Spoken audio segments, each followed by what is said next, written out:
All right, how you doing today? Today we're taking a look at stem EQ in Ozone 12. Very cool module they added in here. Let's just pop it on here. There'll be links down in the description below for all this stuff as well. Takes you right to their website, give you all the details of different versions of stuff available and comparison charts and whatever, and all the other features. So let's just check this out. So basically we got here a stem EQ, which separates the stems so you could do an EQ just to the vocals, just your bass, just your drums, to other, as well as they have it listed here. So I have this song playing. So let's just go in here and EQ some vocals. Now, of course, this is the stereo bus, what you'd be using this for. Although this would also be cool if you're a mixer, producer, and you're mixing your song and you want to put this on, see what you can do in your tracks and your mixing before you get to the mastering section. Maybe you need to add some more air to your vocals. You can just do it in your tracks, and it's a good way to test it out. But we're going to do it here, and we're just going to show you. I'll exaggerate it as well so you can actually see that it's just affecting the vocals and nothing else in the track.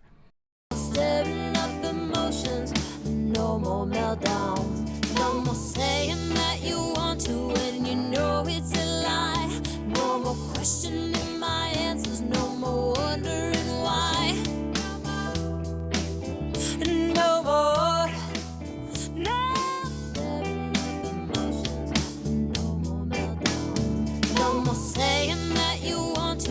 Again, that's exaggerated, but maybe we want to just add a little bit more air.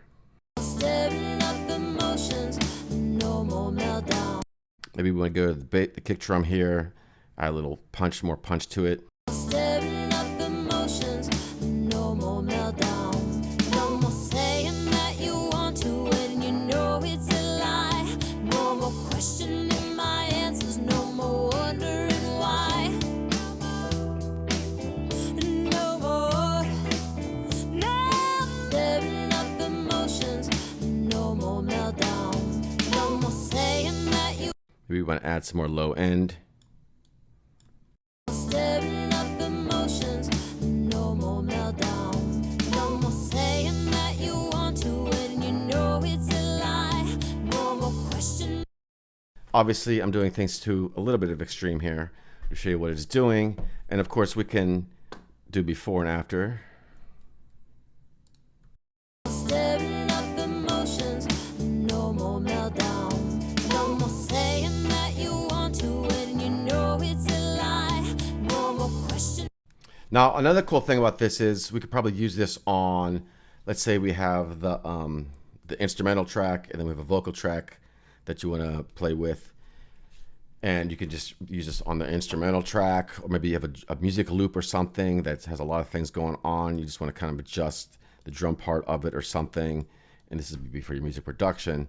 But so yeah, there's a lot of cool things you can do with this. So check it out. Let me know if you have any questions. Leave them in the comments below. Check out my other videos floating around the screen here. That is all for now, and I will talk to you soon.